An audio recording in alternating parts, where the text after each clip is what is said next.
Okay, good afternoon. We can begin the last session of this workshop. And just in order to make a very short introduction of our speaker, Professor Strong is Associate Professor of Law at the University of Missouri School of Law, and her research lies in the areas of international dispute resolutions, comparative law, and also jurisprudence.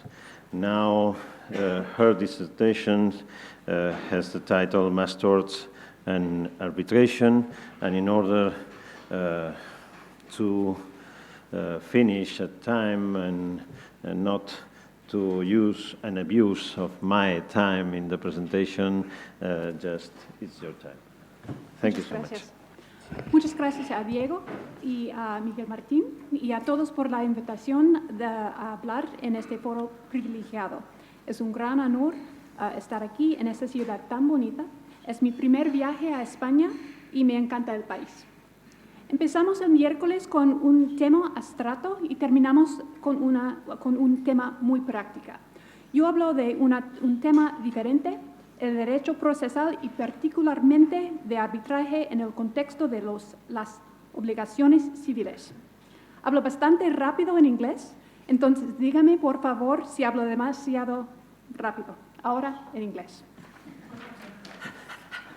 I'm sorry, I keep wanting to say una tema, but I was told very clearly it's un tema.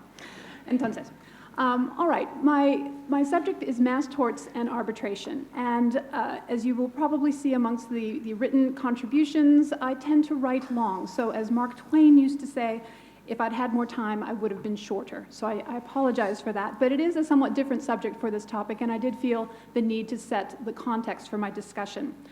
Mass torts and arbitration is actually quite controversial. In fact, I don't think anybody's actually written about it before. Mass arbitration is relatively new in itself. In the United States, it's been around since the mid-1980s, but didn't really get going until 2003 when the United States Supreme Court said that basically arbitrators have the ability to decide whether to move forward in a kind of a class context.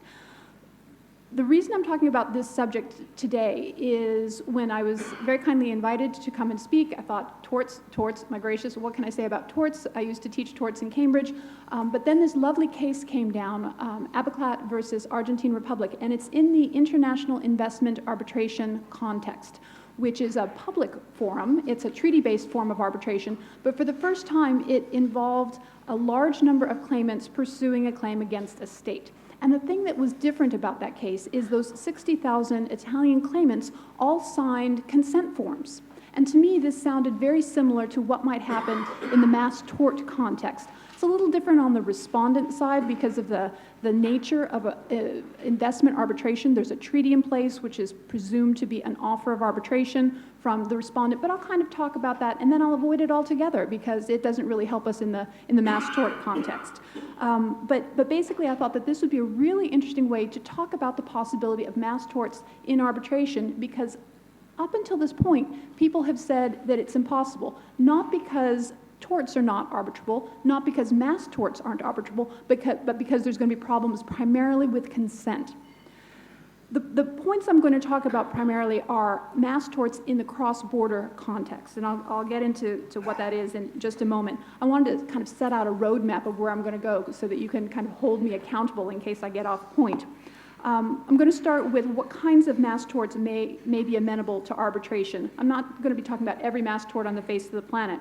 And in particular, I'm going to be excluding those that arise out of a contract where a pre-dispute arbitration agreement is in existence. To those of you from the United States, that means consumer arbitration because there is a pre-existing contract, there is an arbitration agreement already in place. I'm excluding those. Those have been dealt with a lot in the class arbitration context. Instead, I'll be talking about things like exploding factories or possibly even a contract situation, but where there is no pre-existing arbitration agreement. The one example that I keep coming up with is the Bernie Madoff financial fraud situation. He probably had client agreements with all of his people, but it didn't have an arbitration agreement in there. Then I'm going to be talking about the basic problems of mass torts in the cross-border context. The third point I'm going to go to is whether mass arbitration can address some of the problems that are inherent in cross-border litigation. Because at this point, we all keep saying, well, what's wrong with the courts? I'm going to tell you what's wrong with the courts, and then I'm going to tell you why I think arbitration can solve most of those issues, but then creates a whole new problem. And then I'm going to talk at the very end about how Abaclat solves some of these problems, particularly regarding consent, and I might even talk a little bit about proof, because that is actually the topic of this conference. So the first thing to think about is that the concept of cross-border collective redress is a really hot topic, particularly in Europe. The EU recently did a consultation paper looking for primarily litigation responses to cross-border instances of collective relief, but also mentioned that there might be alternative means of dispute resolution. The International Bar Association, the IBA, has also done a position paper to the EU and has looked at several cross-border mechanisms. The American Bar Association and the Canadian Bar Association have both created protocols for cross-border class actions between the US and Canada. And interestingly enough, you would think, Canada, United States, really, how different can they be? They're different enough that a cross-border class is really quite difficult. A few have been done and a number have not. And I go into, in one of my other articles, I go into that in great length. The ALI, the American Law Institute, has also talked about aggregate litigation, and the OECD has also dealt with this particular subject. So it's a whole alphabet of people who are dealing with this particular issue. So, what mass torts are amenable to arbitration?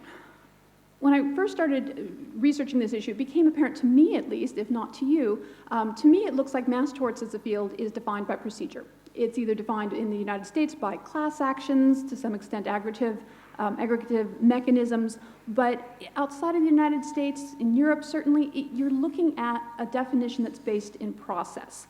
We have so many factual scenarios that it's very hard to say that one rule covers them all. And I've pressed each one of you, I think, at different points during the last 3 days saying, so what do you think about this? And, is there a real law of torts, of mass torts, or law of tort? Which is it? Is it one thing, or is it a bunch of different other things? So looking at process, I think, makes sense.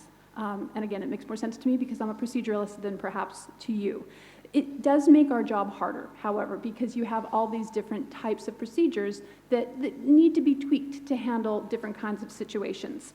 This is particularly true in the international context. And am I going way too fast? Because I did promise you that I spoke fast, but I haven't seen any hands going, oh, please help me slow down. Too fast or okay?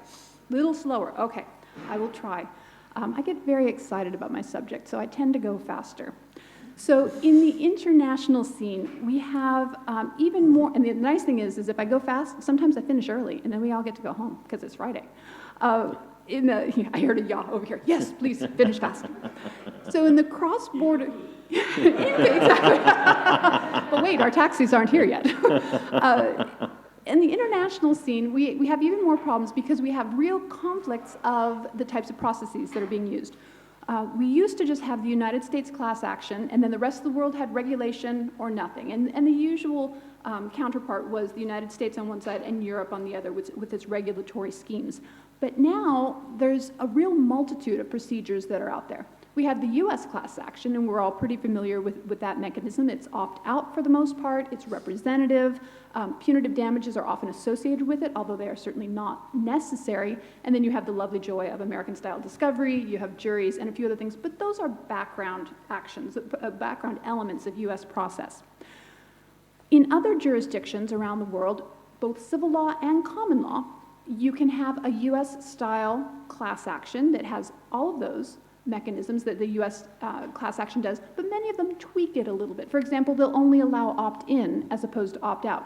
Opt-out is when I say, by the way, all of you are a member of a class unless you tell me otherwise. That's typically what happens in the United States. Opt-in would be me sending you notice going, would you like to be part of the class? And you would have to send me something in return saying, yes, I affirmatively want to be part of that class. So some places have a type of representative mechanism where you have to opt in.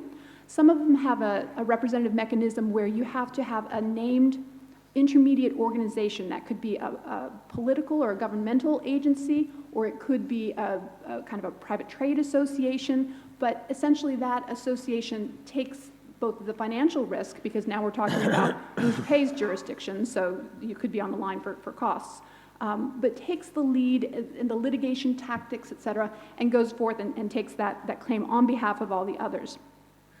Sometimes you have a class action mechanism that is, as in the United States, transsubstantive. Any substantive area of law, tort, contract, antitrust, whatever, it doesn't matter, the mechanism is the same. But in some jurisdictions, it's only tied to one particular substantive area of law.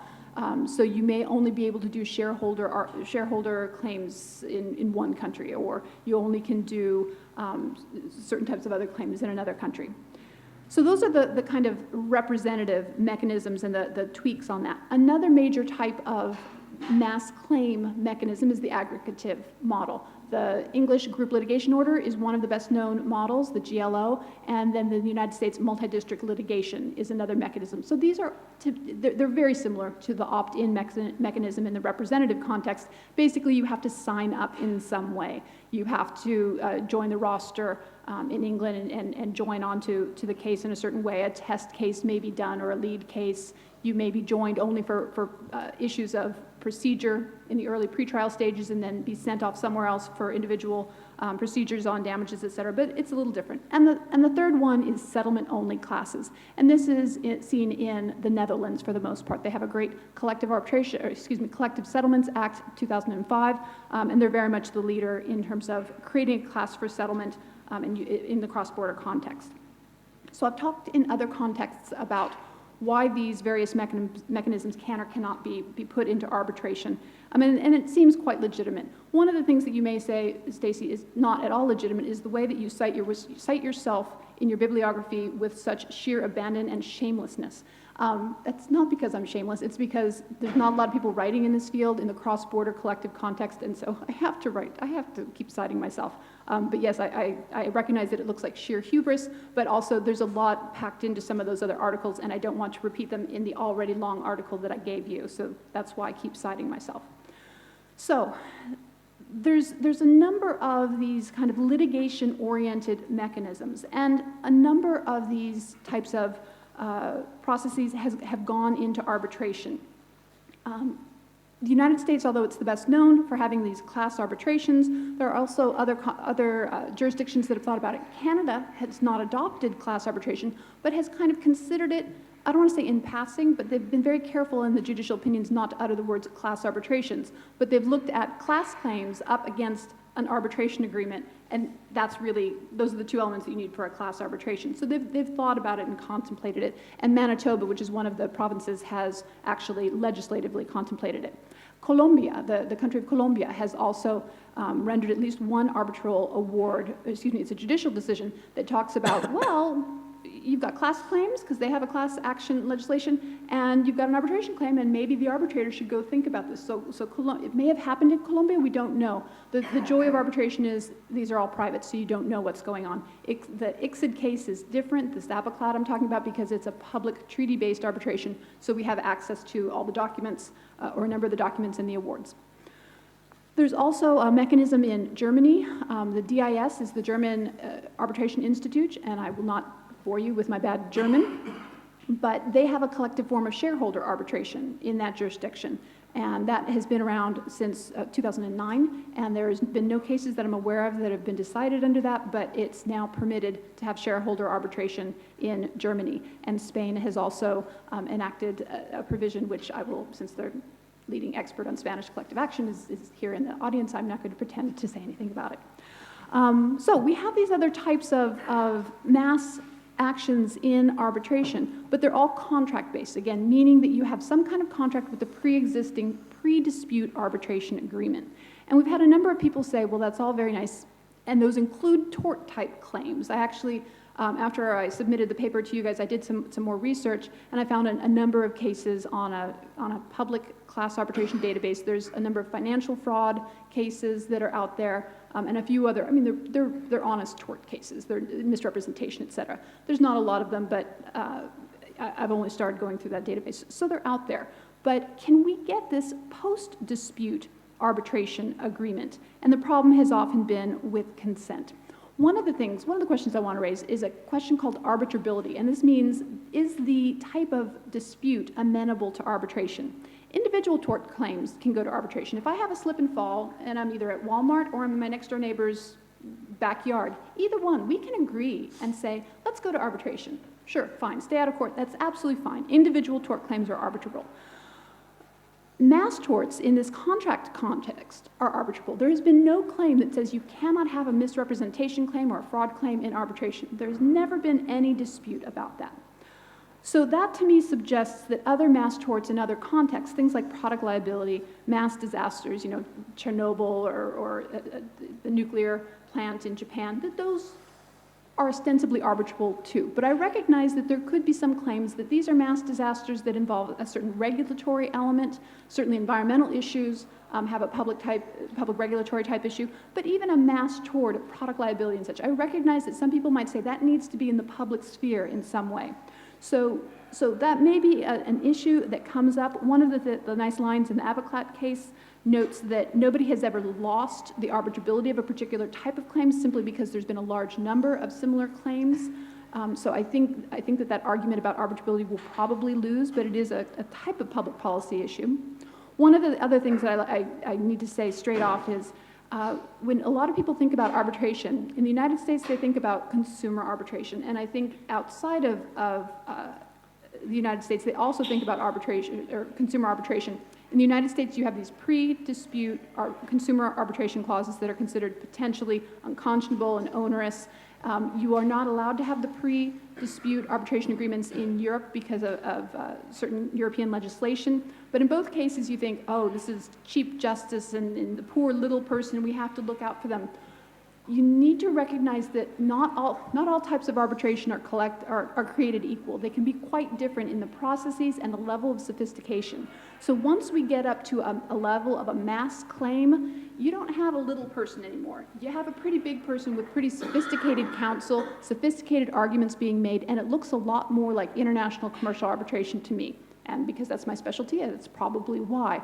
But I do think that it's important to keep that differentiation and to kind of set aside your concerns about consumer arbitration or labor arbitration to one side, because now we are dealing with people, or if not people, entities that are similarly sophisticated, have similar bargaining power, and are able to have a much more formal process. Commercial arbitration, whether it's mom and pop businesses or multi-million-dollar businesses, can often be much more formal and can often look a lot more like what the processes that are in court. Maybe you won't have the full rules of evidence, but it will be more formal than the kind of, hey, let's just show up and you don't have a lawyer and let's just go. So we're a little bit in a different situation here, and the concerns about procedural fairness, that's the other issue that might come up with mass torts. The concerns about procedural fairness are either, I don't want to say non-existent, they're either lessened or they're different. And the procedural concerns that have arisen in the U.S. class arbitration context are the same kinds of procedural concerns that you see with class actions in U.S. courts. So just to recognize that there's a bit of a difference there. All right, so now we have mass torts, and our current option is to have litigation. So let's say, we have some pharmaceutical, this happens actually with some frequency, pharmaceutical injury, half of the claimants are in the United States, half the claimants are in Canada. You would think both common law systems, really similar legislation, but they both have really similar class action remedies, although there's a little tweak on where the source of law is. Why don't you just have an international class? That's much more efficient, and it's a plus for everyone. Well, these are where we get the problems. There's four issues that I raise with respect to the problems to cross-border litigation of mass claims. One is jurisdiction, one is enforcement, one is procedure, and one is conflict of laws. The jurisdictional argument is, can one of these courts, whether the United States courts or the Canada court, can they get jurisdiction over all of these people? Usually to have jurisdiction, they have to be in your territory. Well, if I'm in Canada and somebody's over the border in Vermont, yeah, you may be close. You may be closer than if you're in BC, in British Columbia, but you're not in my jurisdiction.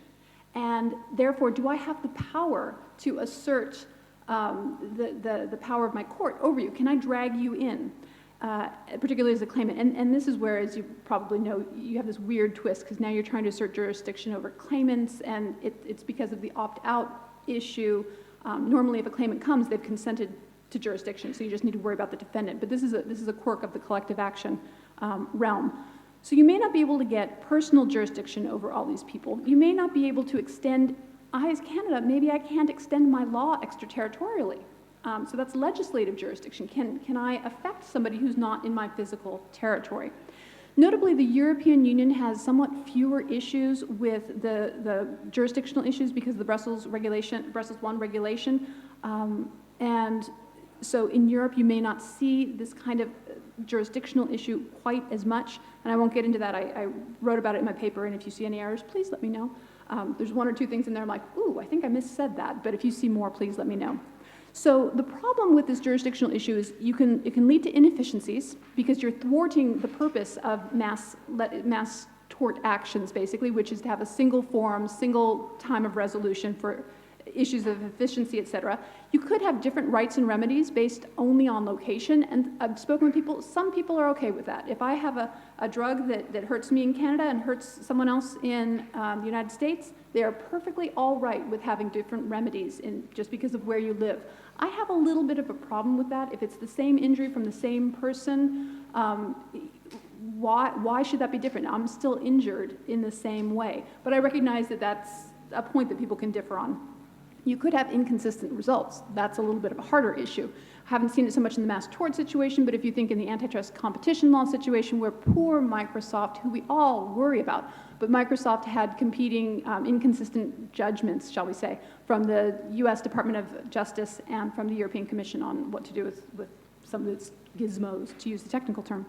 And then also you have a real problem with parochial judgments. If you have not necessarily an international class, but you have maybe even a domestic class and an international defendant. And this is seen, I think, with some clarity in the Chevron versus Ecuador case, or the Ecuador versus Chevron case, where you have a mass environmental tort in Ecuador. They're suing Chevron. Chevron's the foreign defendant. I'm not saying if they're right or wrong. I'm not even going to go into that. But what the concern is that Ecuadorian courts are going after Chevron as the deep pockets and damning them just because they're a foreign defendant. And that is a concern that all multinationals have whenever they're in a foreign court. Second point, enforcement. EU is a little bit different. You've got, the Brussels I regulation. Rest of the world, we have no international treaty or international or regional treaty to deal with enforcement of foreign judgments. So it's based on comity. As I say to my students, that's comity with a T, not comedy with a D, as in ha-ha. So comity just means goodwill. Hey, we like you, France. Yeah, you may be civil law jurisdiction, but we think we're all the same, and we're going to recognize your judgment, and it's going to be fine. Until sometimes we don't like whatever you've said, and you're like, oh, they don't have juries, and there's this civil law thing, and we just do evidence. What are the rules of evidence? We just don't get it. And then all of a sudden, there's no more comity anymore. And it doesn't happen too much between the U.S. and France. They're all kind of the same world. But when you get the United States and Yemen, United States and some other countries that the United States has real concerns about their justice system, it's a real problem getting enforcement of foreign judgments, and vice versa. I don't want to be mean to Yemen, but Yemen probably distrusts our jury system as much as we distrust their system. So you have this real problem with enforcement, even on the bilateral front. Once you get multilateral, then you have this huge concern, again, about representative relief, and particularly when the United States was the only jurisdiction with representative relief, there was a concern that what are these procedural rights that you're using and that you're taking away? For those from the U.S., you may or may not be aware that in many civil law jurisdictions, the right to assert your cause of action is individual in nature. And a representative action, particularly on an opt-out front, seems to disregard that particular right. And so that's one of the reasons why there's this great concern about class actions outside of the U.S., at least before everybody else started kind of jumping on their own collective bandwagon. There's also the concern about individual defense rights. Okay, maybe you all have agreed to band together and have your individual litigation rights offensively, but I, as a defendant, need to be able to see each of you and each of your claims and deal with the individualities of each of those allegations that you're making against me. So a class and collective enforcement situation is much more problematic. When you get down to procedure, there's also issues there. There's this clash between different types, private relief versus regulation, type of notice, And this, as I said, these background notions of discovery, punitive damages, juries, et cetera. The rest of the world doesn't really like our discovery, doesn't really like our, meaning US, juries, et cetera. So it's kind of different. And then conflict of laws, we have the right to proceed as a class. Is it procedural or is it substantive? There's certain issues that have gone in the United States in Stolt-Nielsen, which is one of the recent classes, and in Canada in a case called Seidel. So, can arbitration cure all this? 3 of them, I think there's some really good options here.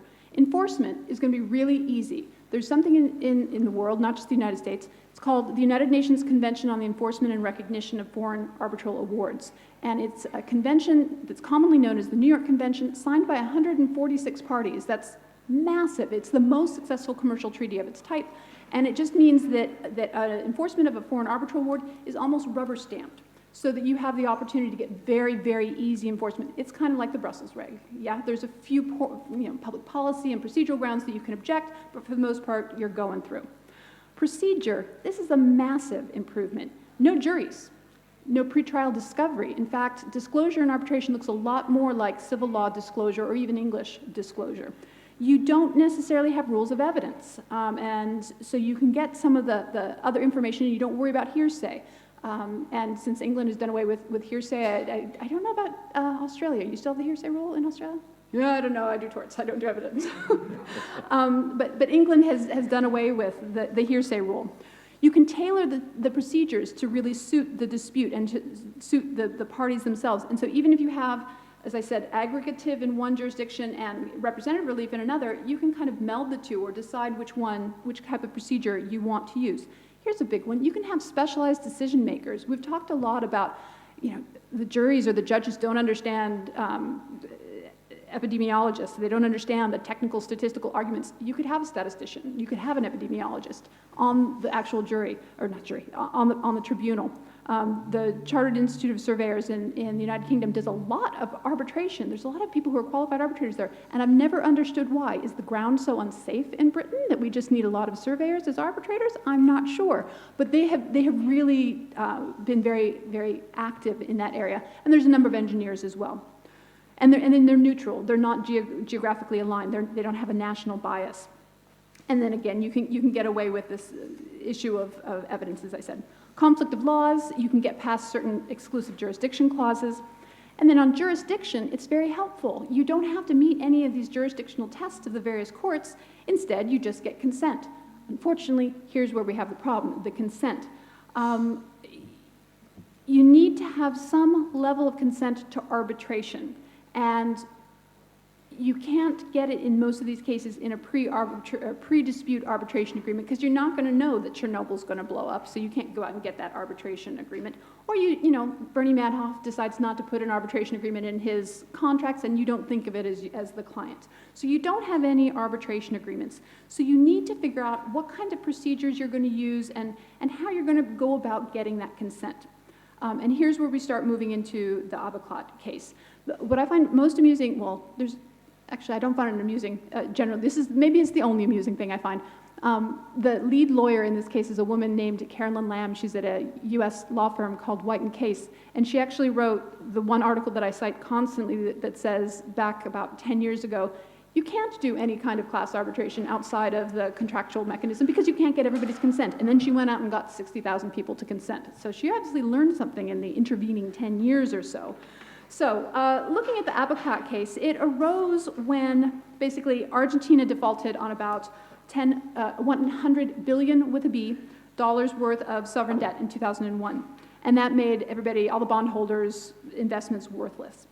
8 major Italian banks banded together and formed this, and I will not offend the Italian speakers in the audience by attempting to say it, but I'll just call it the Task Force Argentina, TFA. Basically created this, everybody's laughing, saying, yeah, you're glad I don't do my Italian. It's this kind of agent that's going to work on behalf of the bondholders. And their whole goal was to represent the interests of the individual bondholders. First, they did negotiations for a few years, and then they went forward and they asked the bondholders for a certain mandate. They asked for permission. In this mandate package, there were 5 documents. A letter of instruction that explained the purposes and procedures of arbitration with ICSID, which is the International Center for the Settlement of Investment Disputes. Declaration of consent, delegation of authority, and power of attorney, that's kind of all put together for White and Case. Third is a grant of mandate, allowing the TFA to coordinate this procedure. Fourth is a questionnaire asking for some documents and such, and the fifth is additional instructions for asking for the documents. The mandate package was initially accepted by 180,000 individuals, and then the number of claimants actually dropped to 60,000 eventually.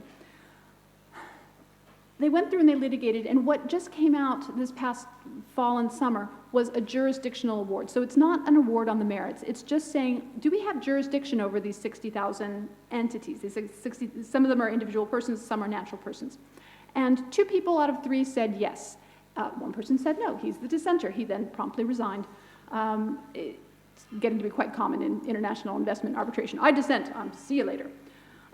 So there's a number of issues about the Abaclat case. One is that was a little strange is that there was some contest about dispute, but it wasn't the claimants disputing their own consent. It was the respondent saying all those claimants haven't really consented. And this is kind of a backwards argument in some way because it's speculative. It's not the respondent talking about their own consent, but what it's doing is it's protecting the re judicata argument, the concern that the ICSID award is not going to have preclusive effect once it goes through. So it is in some sense legitimate, but it's also incredibly tactical because if you can stop it now, you're scot-free. You're either back in national courts or it's gone away. So the tribunal in Abaclat did a very nice thing, I thought.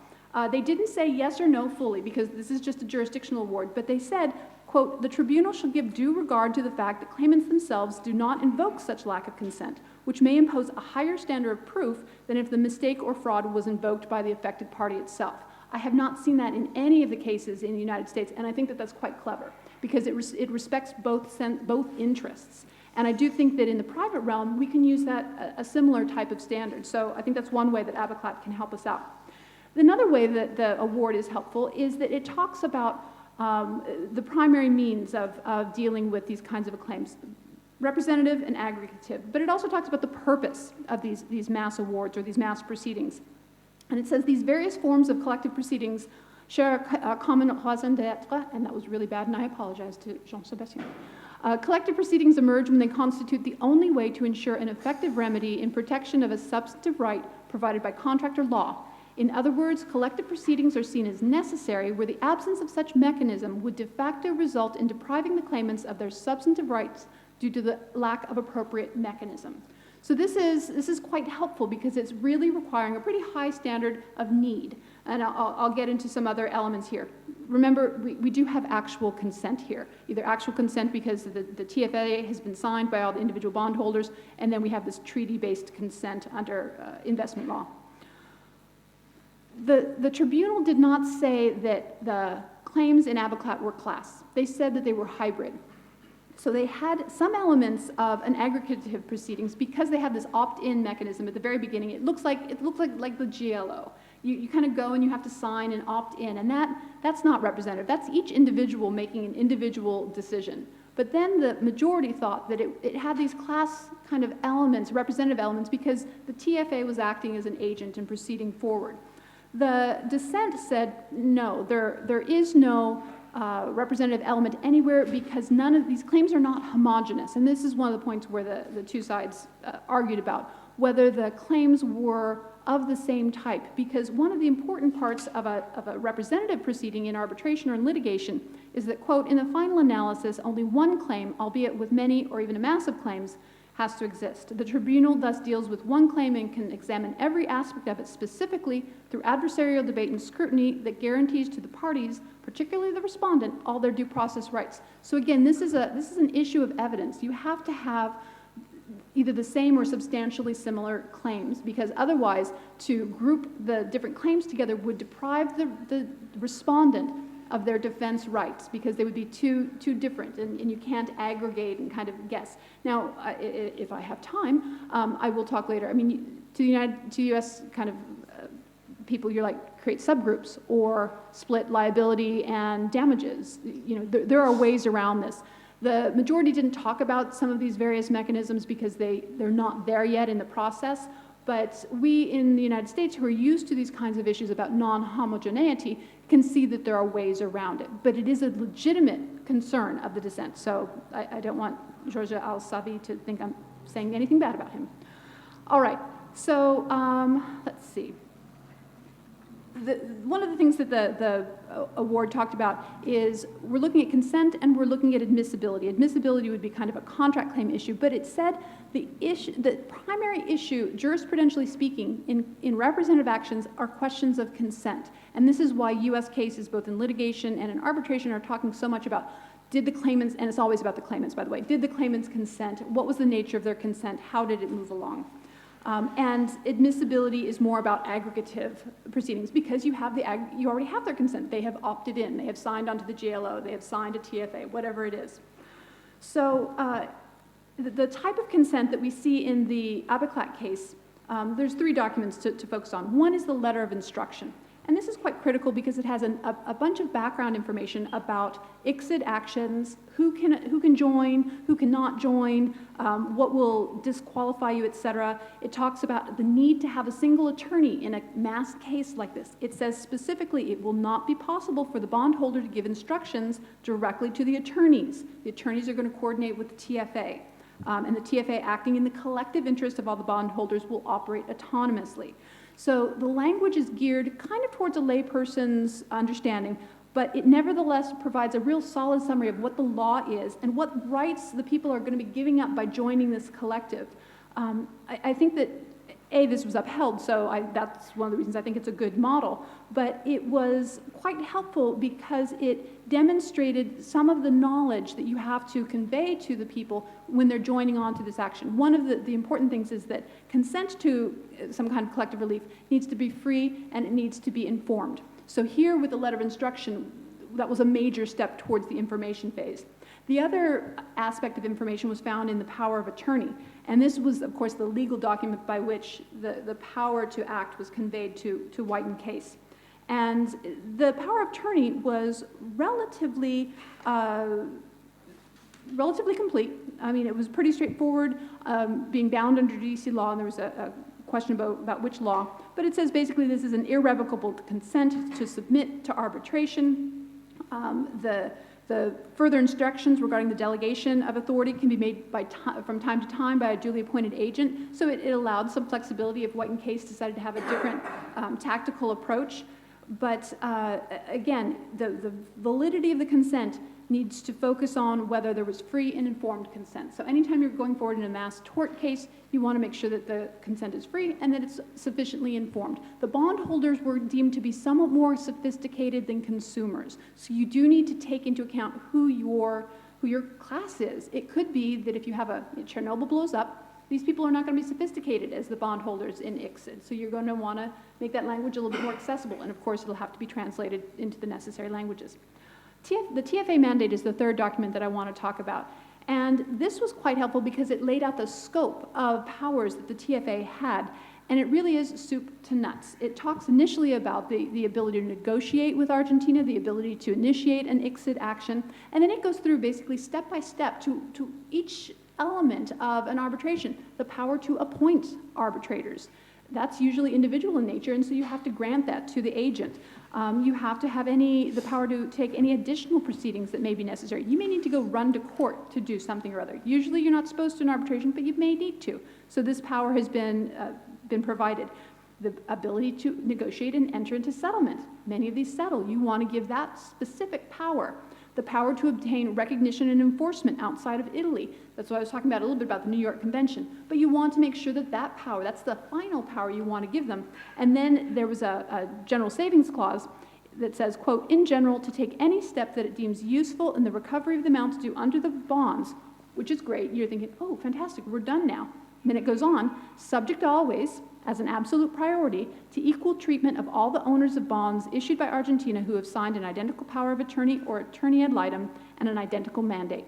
And this is very helpful due process language or procedural fairness, to use the non-US term, because it demonstrates that there at least is a recognition of the potential for breaching due process rights when you get certain powerful bodies like these 8 banks. They may want to settle, and that may not be in the best interest of the bondholders, et cetera. It's not going to be complete immunity for the TFA or a complete immunity for any actions that are taken, but at least it's a good step forward to demonstrate that they recognize that this duty exists. So I would suggest that anybody in the future uses that. So there's 3 kind of useful lessons that come out of this claimant consent in the private arbitration. First, it identifies some practical means by which you can get the consent from a mass group. And one of the ways that I don't think I mentioned before, the consent was actually obtained by the 8 banks who were members of the TFA. They went to all their customers. They knew who their customers were, and they sent out letters to their customers and got their documents back. So this is a little bit like the consumer context, et cetera. You know who your people are, and you can get them. But if you think about other kinds of mass torts, the blowing up of Chernobyl, you're going to have to do the same kind of digging in that case in arbitration or in litigation. And then we get into some notice issues, which I haven't talked about. But it's not going to be a much different or much more onerous or less onerous task than it is going to be in litigation. It's going to be somewhat similar. The second way that the award is helpful is that the ways that it identifies issues of importance in class and collective arbitration, particularly that consent is important to representative relief, and admissibility is important with aggregative relief. And it demonstrates that some of the consent issues that are important in other kinds of class arbitrations in the contract context are not going to be at issue in a mass torts type of arbitration, because you're going to have a post-dispute arbitration agreement called a submission agreement or a compromise. And then the third thing is that this award puts the lie to the context that it's just impossible to get consent from hundreds or thousands of people. It can be done. It may be hard, and you have to have the right documents, but in fact, it can be done in the proper circumstances. So moving on to the consent from the respondent. In the class context, either class litigation or class arbitration, and same thing in the collective context, the problem here is not practical in the sense that who is the respondent? How are we going to find them? You very seldom have a defendant class. You know who Chevron is. You know where you're going to find them. You know where they're located. Here, the issue is tactics. Are they going to want to be in arbitration? Are they going to want to be in a bigger potential class or not? And this is where, of course, people are going to just go back and forth. In the United States, there is, of course, the sentiment that defendants will never want to have a bigger class, that they're going to fight everything tooth and nail. If you think about the fact that, A, you're not going to have punitive damages in arbitration because in international commercial arbitration, they're not enforceable. They're considered criminal in nature, so you can't enforce a punitive damage award outside the United States. You can have it awarded, you're just not going to enforce it. You don't have juries. You're going to have a good, faster procedure. You're going to have a decision-maker who actually knows what they're doing. And you're not going to have this inconsistent judgments, et cetera. There are plus sides to being in arbitration and having that finality. The Chevron versus Ecuador case, that's been going on for a decade or so. You've got arbitrations at the Permanent Court of Arbitration. You've got cases in the United States. You've got cases in Ecuador.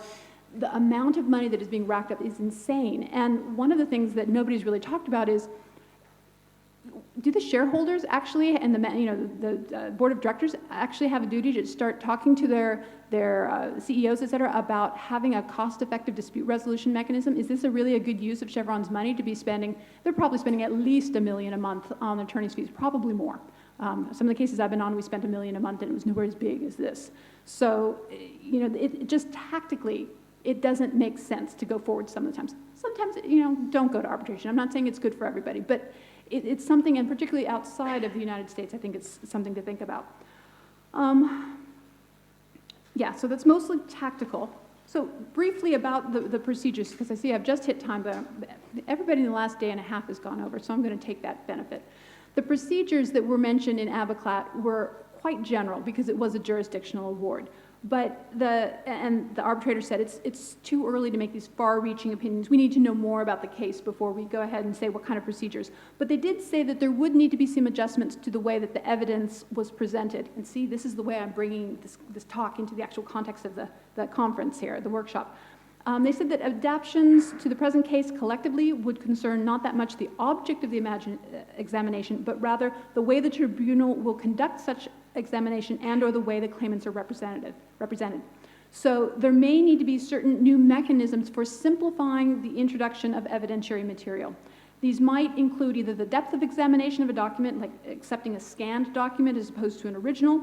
It might deal with the number of evidentiary documents to be examined and their selection process. Do we want random selection instead of a serial examination of each document? They just didn't know at this point, but those were some of the options that were raised by the claimants. And the respondents, Argentina said, oh no, these are bad, it hurts our defense rights.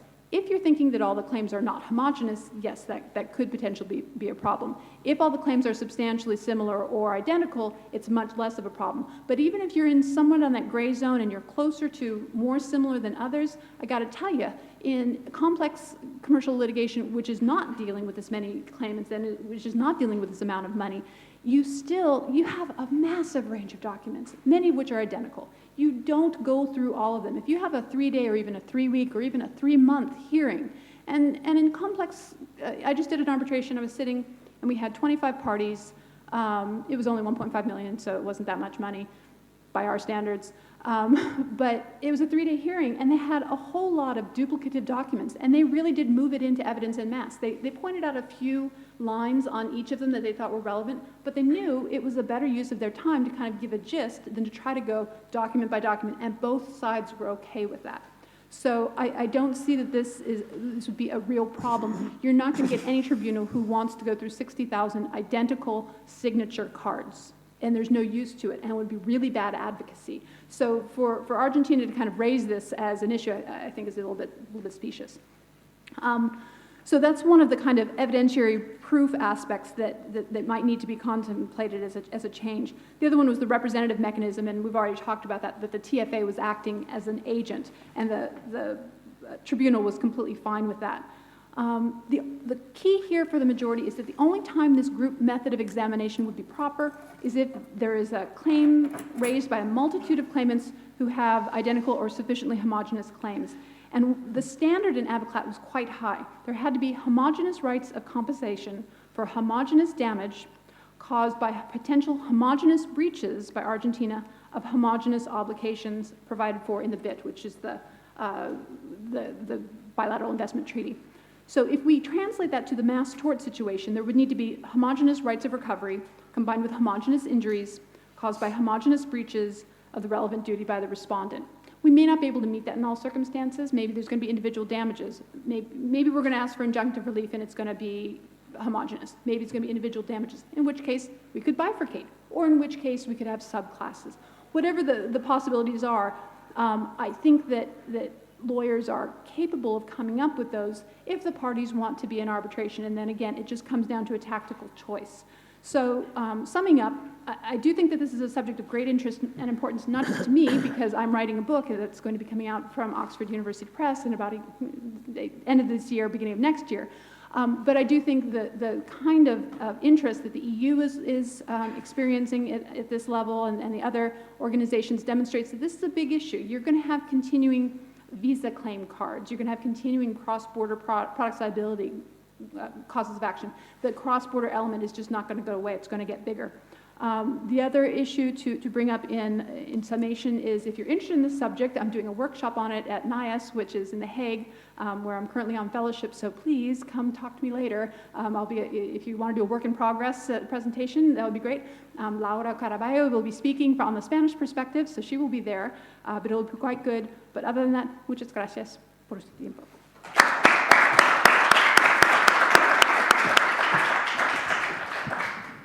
Okay, the debate is open. Professor Giussani.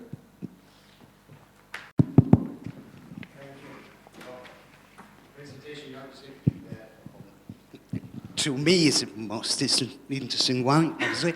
And the proceduralists bond together. To me, I have actually dozens of issues I would like to discuss, but I try to contain myself to 4. I'm getting my pen out, I'm writing this down. One of these is, what do you think the class member with the higher stake is the best representative. You know, Private Securities Litigation Act apparently didn't work very well. Here we have banks that, as I understood it, are the biggest stakeholders automatically considered good representatives. Maybe that should be discussed a little. Another question is, how would you plan to deal with the issue of lawyers' fees? That is probably, from my point of view, it's correlated because it's main aspect with adequacy of representation, the issue of how would you deal with lawyers' fees. And the third one is, if the parties do settle, would the tribunal check the fairness of the settlement in some way? And the fourth one deals with, well, the most probably theoretical, but not only important issue, also in Italy, where we have this rule is not actually applied. The recent shipwreck in Italy, victims will sue in the US, obviously. But, well, we debated a lot about this issue, about the issue of, and we describe it like that, if the defendant raises defenses against only some of the class members, does this defeat homogeneity? Well, obviously it seems absurd that only raising the defense can defeat the class action, because the defense may be just abusive or frivolous. In Italy, there is not an effective sanctioning system against frivolous defenses. And, well, some proposed that if the judge finds that the defense raised is sound, then the class members would be excluded from the class with no prejudice. So that would not be res judicata on the actual rejection of the claim, but just a procedural holding. And I would like to know what would you think about this problem. Thank you. Okay, lovely. Opens doors to things that I love to talk about. First, about the class members with the highest stake. Should they be or must they be the representative? I have not actually thought about who should be the representative in any capacity. The TFA here certainly had the largest exposure, and there was also the allegation of a conflict of interest or potential conflict of interest, because if the ICSID class action, and you know this because you're from Italy, so you've been following this, but if the ICSID action doesn't work or it hadn't been alleged, these bondholders would have been going over the banks themselves. So there was an alleged conflict of interest that the banks were protecting themselves and kind of misleading the claimants, and that was part of what was going on with the consent argument that was raised by Argentina, which was why it was in some regards potentially legitimate. I would say that you need to look at the national law of the jurisdictions concerned, because you may have a situation where only an intermediate organization, maybe not a TFA, but a governmental agency or a trade association, like a labor association, is the only one that is qualified under that national law to assert a collective claim. So you need to look at that. Beyond that, then I think it comes down to national law. I don't think that there's any requirement under U.S. law for representative class actions that the person with the highest stake act as the lead claimant.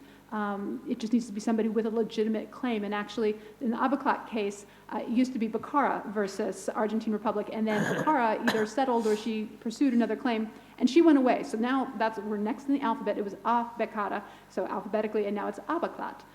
So in some class actions, it can just be whoever's there. So I think this was situated procedurally a little bit differently, but we in the United States are not used to seeing the association suing on behalf of the class. So I think that's something that U.S. courts or U.S. counsel are just going to have to deal with. The second question was lawyers' fees. An excellent question. The TFA is actually funding the case in Abaclat. So again, they're making a cost-benefit analysis that if they win against Argentina in ICSID, their liability under domestic law is you can't have double recovery, so they're going to be fine, and so they're willing to pony up the amount. If you have one of these associations suing, that's one of the reasons why some of these jurisdictions have an association as the only legal person who can assert a claim, because they're going to make the cost-benefit analysis of whether they want to be subject to those reversal of fees and costs if they lose, and they have the pockets deep enough to handle it. There's also an issue, and I think those in Europe are seeing it more than those in the United States, of litigation funding, and whether this is permissible or whether it's impermissible as a matter of national law, because it's kind of taking an investment in a litigation. But there are investment funders out here, I know some in the Netherlands, but they're available, and basically they say, yeah, we think you have a good enough claim, we're going to fund you. And so it takes away the issue of contingent fees, which are unavailable outside the United States for the most part. But somebody just decides that this claim is good enough that we're going to pony up the fees. So those are the ways I think that you need to look at it. There's also the possibility in arbitration that if there is a public interest at stake, some kind of public interest, and a mass tort might qualify, that you shift the usual fee shifting or the usual fee arrangements. Maybe you let it sit on both parties so you don't have fee shifting, and there might be some discretion in the arbitrators to handle a kind of public interest argument. So I talk about that a little bit, I think in this paper. Maybe it's another paper. I can't remember my papers anymore. But hopefully that answers some of your questions about lawyers' fees. Settlement, in the United States, there is no judicial check of the fairness of the settlement amount under the various rules that are used for class arbitration, but the arbitrator must do a quasi-independent, quasi-neutral fairness check, similar to what a judge would do in a class action. But the court does not review the merits of that analysis by the arbitrator. Maybe a conflict of interest in the arbitrator. Well, it could be seen as a potential conflict of interest, or not. I mean, the arbitrator is going to get more if it goes forward. So, maybe there's only a conflict of interest if it's denied.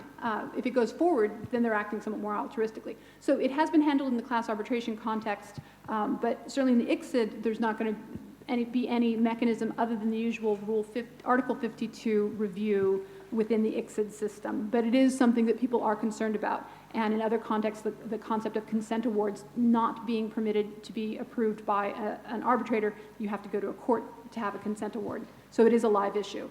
And then the shipwreck issue and raising of defenses, and whether that defeats homogeneity, I would say that some arbitrators would see that as a potential tactical move and might say, let's look at your defense, let's go to liability forward and we'll bifurcate. And if we need to hear defenses separately, let's just see if we're even liable. Because if we're not, then we don't even need to reach that issue. We don't need to exclude other issues.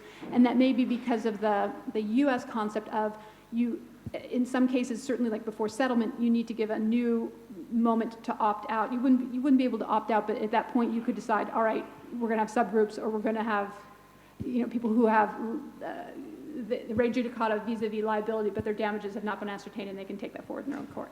So the problem is there have not been a lot of class or collective arbitrations that have gone all the way through to conclusion. When I say not many, I don't know if any have. There may be one. I remember talking to the AAA at one point, and they said, well, one's on the brink of it. So we don't have a lot to look at, but scholars can come up with any idea they want, and we can look at the U.S. Very long answer. That's my turn. Thank you very much for this insightful presentation. It is very interesting. I have read a lot about you, and it's fantastic. But I have also doubts about international commercial arbitration, because my problem is with respondents' consent, in the sense that, for instance, the experience of Spain is pretty bad. We have consumer arbitration, collective arbitration, but as far as I know, we don't have any cases. Why? First, because our collective system is not working that well. Now it's working much better, but anyway, respondents are not interested at all in going into arbitration. So I think that we have the same problem. That was also the problem of Argentina. She was the one not wanting to go into arbitration. But I guess you had thought about specific mass torts in which it could be really interesting going into arbitration. So I would like to have some comments on that topic. And it is very interesting, all of this work done by this lawyer, gathering consent from the claimants. It's been really very detailed. But once you have arbitration, judgment arbitration sentence, then you have also appeals. So appeals, I mean, you have the possibility to claim that that sentence is void. So had this lawyer also thought about it? Yes, on the last one, there's certainly in the Tfa mandate the power to take care of any enforcement or recognition. So they're, of course, assuming that they're going to win, because then you want to take the award to whatever jurisdictions you can to satisfy the judgment against any of Argentina's assets around the world. So they have that. They've been given that power. And that's one of the important things, is to make sure that you have all of the powers initially, because what you don't want to do is realize that you forgot, for example, to put in the power to appoint the arbitrators, because then you have to go back and make sure that you get the exact same 60,000 people, because if you're missing one, then you're in deep trouble. So they did contemplate giving that power to the attorney. In terms of the problems in Spain with the collective arbitration and who best might be the defendants, you and I had discussed a little bit, but I want to mention for other folks, there's a U.S. scholar named Peter Rutledge, goes by Bo, because in the United States it's important to have nicknames, Bo Rutledge at Georgia, and he's going to be publishing an interesting piece in the Journal of Dispute Resolution. He just presented it at a symposium I did, where he talks about the reasons that drive parties to arbitration versus litigation. And one of the reasons that he comes up with is it's not just the ease of enforcement, which has been the conventional wisdom. It's so easy to enforce the awards, that's why people go to international commercial arbitration. His view is that's one of them, but the reason why that's important is because it's really different from litigation. So what will drive people to class arbitration as opposed to class actions is if there's a real difference between the litigation regime and the arbitration regime. For example, in the United States, avoidance of discovery, avoidance of juries, and avoidance of potential punitive damages in the international realm should drive defendants, respondents to arbitration, the ability to tailor the procedures. That should really, really drive them to arbitration if they're thinking, but they're not thinking that way yet. Right now, they're just trying to kill the class remedy as much as they can. And I think we talked about this before, and I don't know enough about the Spanish system to say this with great confidence, but it may be that the Spanish litigation system is so similar to the Spanish arbitration system that none of the parties are seeing any kind of distinct benefit yet to being in arbitration. So the kinds of respondents who are going to want to be in arbitration are those who are going to see a big benefit either by eliminating certain procedural downfalls like the jury and discovery, or who see either duplicative litigation, or I see the concept, the specter of parochial judgments. Chevron does not want to be in Ecuador for an environmental disaster. They just don't want to be there because they're always going to feel a negative judgment is going to be based on non-neutral reasons. And they think they're never going to get fair justice. They should be in arbitration, and on that side, there's really no downside to the respondents to being in arbitration, unless they think that they've rigged the courts, in which case they're not going to consent. But if they have a legitimate claim and they think they're legitimately right, then they should be okay in arbitration as well. And actually, the plaintiffs would want to be in arbitration, because if they can get this done for fewer transaction costs and in less than 10 to 20 years, that's to their benefit. They get some recompense. So I think looking at how different the arbitral regime will be from whatever litigation regime you're going to be in, that's going to drive who goes to arbitration. Does that make sense? Guadalupe Martinez.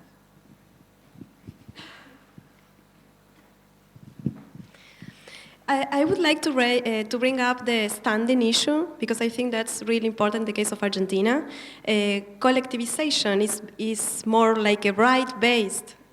Class actions are right-based. We have this distinction between collective rights, being the environment and consumers, like the paradigmatic cases, and the individual homogeneous rights.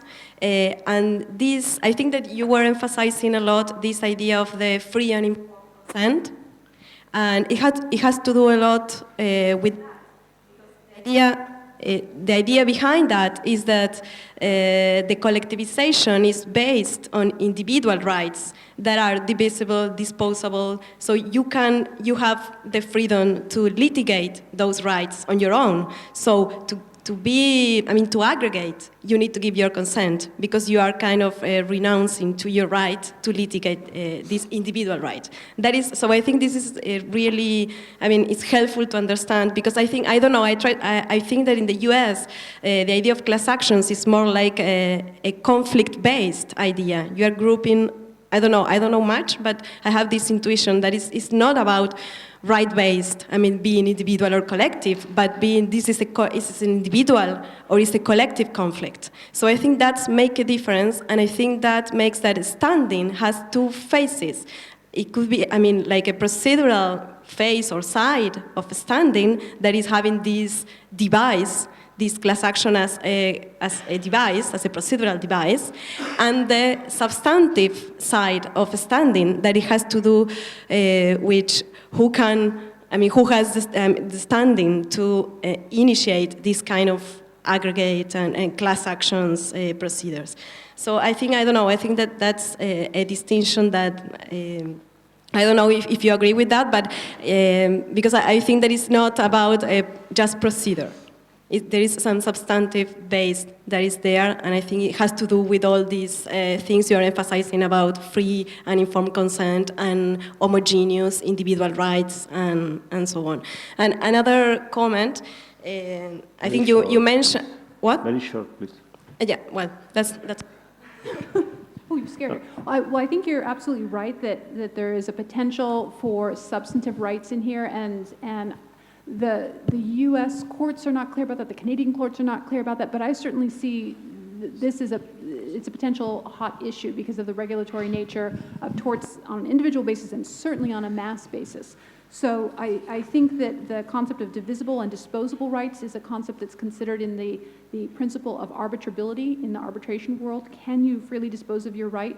And that's why the whole free and informed consent issue. One of the issues that I used to do comparative constitutional law, and the concept of collective rights would come up more in that context. I've read some jurisprudence who talk about how the Western notions of, and they're probably looking at the US and Europe, but the Western notion of individual rights being very clear. And certainly when I was speaking down in South America, I saw that there's more of an understanding of collective rights. And so when you talk about collective rights to the environment, we would probably talk about that in the United States, not so much as a collective right per se, but like an injunctive right, which has the same kind of thing. One person sues on behalf of, either on behalf of all, or at least affects the rights of all. But I think it's our anti-communist concerns. In the United States, we just don't talk about a lot of collective rights per se. Even in a labor context a little bit, but even our labor movement was very different than in certain European nations. So I think we've hidden and run away from that concept, but you are right, very right to distinguish the different ones, and there may be issues where an environmental tort like the Ecuador situation could go forward, whereas more individual-based products liability, I have individual damage, couldn't or wouldn't, et cetera. So there's definitely a lot of work to be done here. Okay, we have only 15 minutes and 5 questions. Then I can talk faster. No, I think No. short questions and short answers will be grateful, will be welcome. Professor Stapleton. This is not my field at all. In fact, this is probably the first time I've really understood anything about arbitration. I guess my question is, all the carrots that you've been suggesting are for the respondents, and I can't really see what's in it for a torts victim. Clearly, I can see it if it's a systemic misrepresentation and it's an economic loss thing. But even economic loss, you take the Lloyd's names. Why would a Lloyd's name want to do this? Why not go to the London bar and get the absolute Rolls-Royce QCs fighting in open court, and then if they lose, they can appeal? So I've got a real problem with that. But even in the States, it seems to be even more problematic. In the States, you've got, because of contingency fees, you've got a very, very expert bar who've got qualities that are honed for jury trials. So I'm worried about who's going to be taking my case, quite apart from the problem about different quanta between between the individual plaintiffs. But as an individual plaintiff, why would I opt into this? Why wouldn't I say, fine, other people can go and do the group arbitration, but I'll stick with my jury trial in the States with my clever entrepreneurial counsel and hope for the best. Yeah, and I think you're quite right that I've focused a lot on respondents because I feel that they're the ones that I have to convince more, and so I've given more time to that. The carrots for the claimants would be faster resolution because you're not going to go through the multiple appeals. It's going to be certainly for those jurisdictions that do not have a robust collective rights regime. One of the issues is in, at least from what I recall from the Abaclat Award, Argentina does not have an individual mechanism. It would have been 60,000 individual cases. So with a number of jurisdictions that don't have a collective rights regime, then they want to be in on one of these kinds of actions. And from the respondents' rights, defending 60,000 individual lawsuits, they don't want to be doing. They also don't want to be doing it in arbitration. One of the things I didn't bring up, but was in my piece, is that AT&T, who was the big winner in the U.S. Supreme Court case of AT&T versus Concepcion, they blocked a class arbitration. They then were subject to over 1,000 individual arbitrations, and they got very upset about that. They're like, when we said we wanted bilateral, we didn't really mean bilateral. And they went to court to stop the customers from suing them in arbitration. And that never actually went all the way to court. The Department of Justice stepped in because it was an antitrust issue. So I think with claimants, you need to see, do they have any other reasonable remedies? They can still pick their QC. They can still pick their US-style plaintiff's lawyer. It just will be heard to a slightly different entity. It'll be tried to this tribunal, who could be better for them. I mean, if you think about, the lawyer still, a lot of lawyers are as happy to be in litigation as they are in arbitration because they're still getting paid the same amount that they're paid in litigation. But if you're a claimant, a group of claimants who have really tricky technical information, really tough, you don't want to go to a U.S. judge or even a U.S. jury who's going to misunderstand. You do want a specialist neutral. So, but those are very good points. So I'll make sure to bump up my claimant side. Professor Green. Stacey, when it comes to homogeneity, which seems pretty critical to your argument, the history of mass torts in the United States, when we try and think about aggregation, is the closer we look, the more layers we realize that we have to peel away, and that what looks like something that superficially is homogeneous, when we get down and dig in the details, we discover that it's not at all. So let me just take your environmental hazardous waste spill and say, one question is, wherever the spill begins, everybody as we go out radially, right, are different in terms of the exposure they got. And then we're going to have people with a variety of different diseases. And the question about causation, general causation for those diseases is going to be different. And then even with regard to the same diseases, we're going to have the specific causation question, which is not going to be homogeneous. So I'm skeptical that in almost all mass torts, there may be an exception, and maybe Bhopal, but even there I see problems with homogeneity. But that sort of single event may be the closest. But I don't think you're going to have the homogeneity that you are contemplating in the mass personal injury tort. It just seems to me it's totally different from bondholders who lost their investment. The other comment is, as an American lawyer, I am just horrified that my clients, representing plaintiffs for the moment, are going to go into arbitration without having discovery. But then I quickly realized the solution I would take if I were representing multiple ones. I'd say, okay, I understand the streamlining, but we're going to keep a few people out, and we're going to get American-style discovery to get those documents that often show up that damn the company, and it's what it's done. And in terms of the discovery issue, I was talking about this with earlier. You can get some disclosure, and you have a lovely joy of adverse inference. So there are ways to get to that damning influence. It's not the same as the American style, but it's worked for a lot of other jurisdictions in mass torts and others. And you can be as skeptical as you want, and many of them will be skeptical as they want.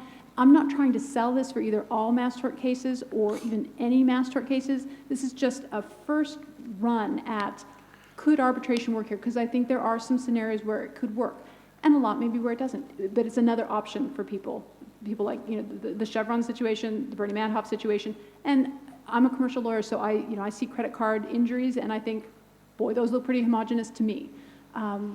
But environmental issues, maybe you're getting injunctive relief, and you're stopping the noxious fumes. That would be amenable in a way that personal injury isn't, and maybe you're bifurcating on damages and liability. So yeah, there's a lot of downsides, but there's a lot of downsides to everything. Okay, 4 That was my minutes short for answer. questions Trying to be and short. 2 answers. Professor Karen Pass.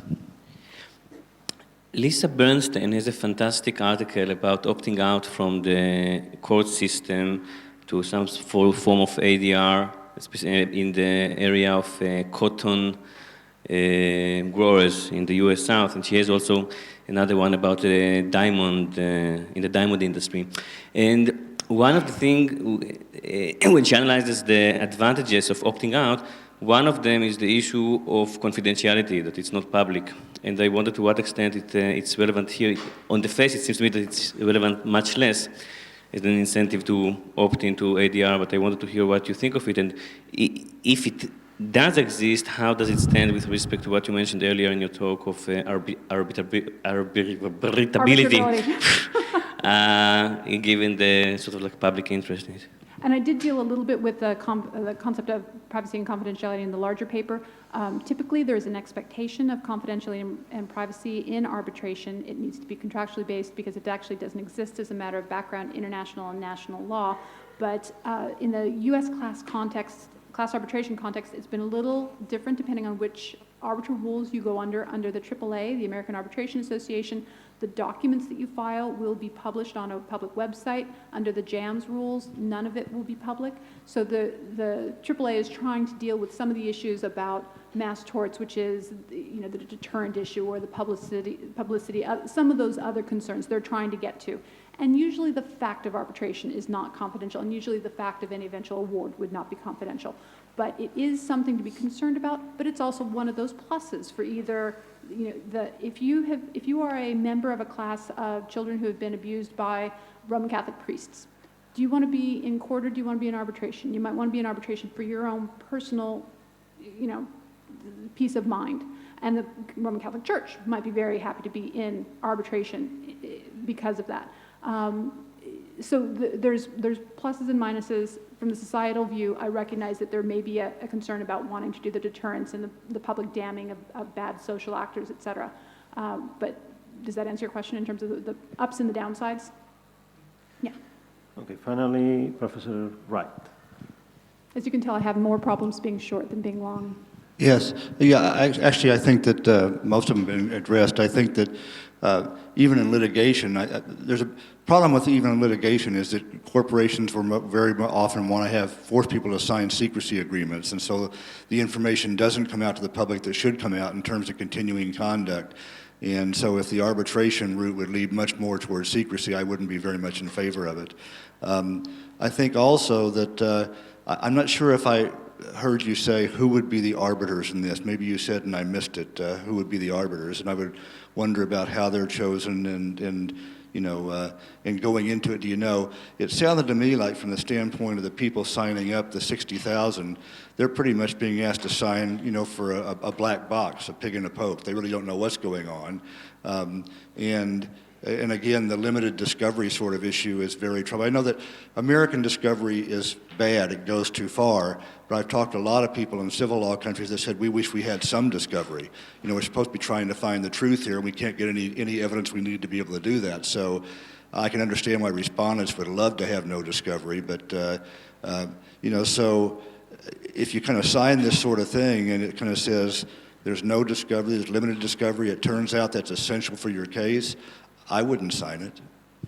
The first point is who are going to be the arbitrators. Typically, in a complex case like this, you have 3 arbitrators. One is chosen by the respondent or respondent group, one is chosen by the claimant or claimant group, and then those 2 arbitrators together choose the third. If there is an inability to decide amongst one of those groups, typically an arbitral institution or possibly a court, if you're not going through an arbitral institution, will choose it. That person will definitely be neutral and impartial and independent of the actual dispute. So it's not going to be, hey, Joe, you're my buddy, come on, be my arbitrator. It's not going to be that. In terms of their qualifications, that may be included in the arbitration agreement, but only a very naive person would say, hey, let's just get Joe Schmo from down the way because I know he's cheap, because I'm going to have a multi-billion-dollar deal here. They're going to go out and they're going to research intensively to find one of the very many incredibly qualified arbitrators out there, and certainly in an ICSID case, these are the top people in the world.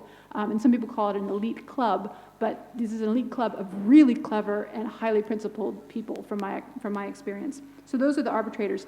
And in terms of the disclosure versus discovery, it's a little bit like John Rawls' original position. Sometimes you just gotta, you sign, and this is really true of pre-dispute arbitration agreements. In the commercial context, consumer, labor, anything, you don't know where you're going to be situated when the dispute comes up, and that's to some extent the upside. In a submission agreement like this, you are to some extent going to know where you're situated, and maybe you're going to wait to go into arbitration until after the class has been certified, and I realize many people just settle at that point.